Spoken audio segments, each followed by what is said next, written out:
দ্বাদশ জাতীয় সংসদের দ্বিতীয় অধিবেশনে প্রধানমন্ত্রীর প্রশ্ন উত্তর পর্বে অংশ নিয়েছেন প্রধানমন্ত্রী শেখ হাসিনা। সরাসরি চলে যাচ্ছে সেখানে। বোঝা যায় না এবং এভাবে এরা গাড়ি চালাতে যেয়েই কিন্তু দুর্ঘটনা ঘটে, নিজেও মরে, যাত্রীদেরকেও মারে।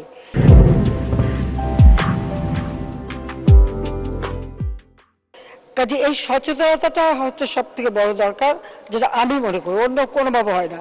দ্বিতীয় কথা হচ্ছে, হ্যাঁ, আমাদের মানুষের মাথাপিছু আয় বেড়েছে, ক্রয় ক্ষমতা বেড়েছে, আমরাও গাড়ি কেনার সুযোগ দিয়েছি মানুষকে, আমাদের বিশেষ করে সরকারি কর্মকর্তা কর্মচারীদেরও সুযোগ দিয়েছি।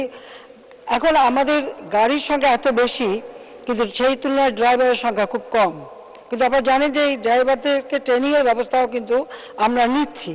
আর এবার এখন ট্রেনিং শুধু হাতে কলমেই ট্রেনিং না, একেবারে কম্পিউটারাইজড, এটা ডিজিটাল সিস্টেমে পরীক্ষা নিরীক্ষা করেই যাতে লাইসেন্স দেওয়া হয় সেই পদক্ষেপটাই আমরা নিচ্ছি। আমি মনে করি যে এই ট্রেনিংটা নেওয়া, আর যারা এইভাবে যাদের ভারী গাড়ি চালাবার কোনো লাইসেন্স কেন যোগ্যতাই নেই, তারা যেন এই ধরনের কোনো গাড়ি চালাতে না যায়। এটা হচ্ছে নিজেকে আত্মঘাতী। আমি বলবো এটা সম্পূর্ণ আত্মঘাতী একটা ব্যবস্থা। এই আত্মঘাতী ব্যবস্থা থেকে মানুষকে বিরত করা, এ ব্যাপারে আমার মনে হয় সকলেই যদি আপনারা একটু সচেতন হন এবং সোচ্চার হন এবং মানুষের মাঝে সেই সচেতনতাটা সৃষ্টি করতে পারেন, তাহলে কিন্তু এটা অনেকটা কমবে। তারপরেও আপনার দেখেন দুর্ঘটনাই, এটা তো আমাদের দেশে বলে না, পৃথিবীর সব দেশে আপনি যান, অন্যান্য দেশে কি পরিমাণ মানুষ দুর্ঘটনায় মারা যায়, সেটা খুবই দুঃখজনক। আমরা চাই না মানুষের দুর্ঘটনায় মৃত্যু। আর যে কারণে আমরা কিন্তু এর আগে যেখানে দুর্ঘটনা হয়েছে সেই জায়গাগুলি সুনির্দিষ্ট করে দুর্ঘটনা মুক্ত করবার পদক্ষেপ আমরা নিয়েছি। তার জন্য এখন অনেক এলাকায় দুর্ঘটনা হচ্ছে না। কিন্তু আমাদের এই ড্রাইভারের ব্যাপারটা নিয়ে সমস্যা। তবে ড্রাইভারকে তাদের দীর্ঘ সময় যাতে একটানা গাড়ি চালাতে না হয়, এর জন্য আমরা কিন্তু একটা হিসাব মতো কয়েক কিলোমিটার পর আমরা এই ধরনের একটা তাদের শান্তি বিনোদনের জন্য সে ব্যবস্থা কিন্তু আমরা নিচ্ছি, যাতে করে সেখানে তার যে বাস বা ড্রাইভার ট্রাক বা গাড়ি রেখে কিছু বিশ্রাম নিতে পারবে এবং পরে আবার চালাতে পারবে।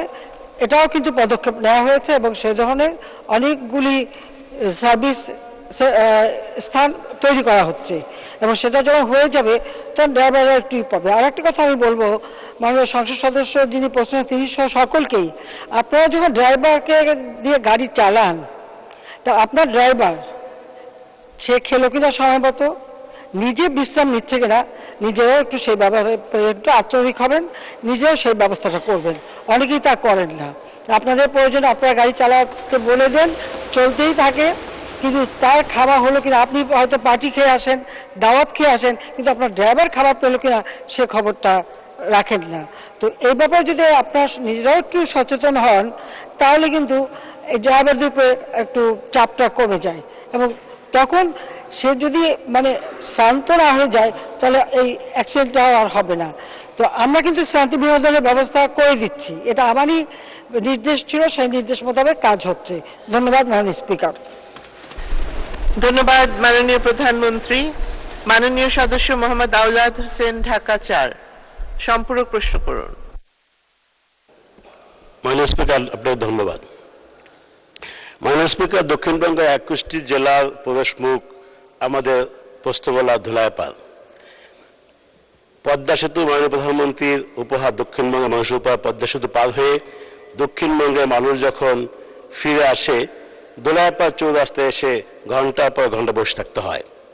আমরা আপনারা দেখেছেন এবার বিভিন্ন মিডিয়াতে, আমরা ঢাকা ৪ এবং ঢাকা ৫-এর সংসদ সদস্য স্থানীয় ওয়ারি বিভাগের ট্রাফিকদের নিয়ে দিন রাত কাজ করে এবার ঈদ ফেরত মানুষকে নির্বিঘ্নে আসার চেষ্টা করেছি। সেখানে সেই যানজট নিরসনের জন্য মাননীয় প্রধানমন্ত্রী এরই মাঝে দক্ষিণবঙ্গের মানুষের চট্টগ্রাম যাওয়ার জন্য পোস্তগোলা থেকে ফতুল্লা হয়ে 4 লেনের যে প্রজেক্ট পাশ করেছেন। আমার প্রশ্ন, সেই প্রজেক্টটা একদিকে পাশ হয়েছে, যথাসময়ে দ্রুত সম্পাদন করলে এই আগামী রমজান ঈদের আগে আশা করি যানজট হবে না, এরকম একটা নিশ্চয়তা দেওয়া যায়। আমি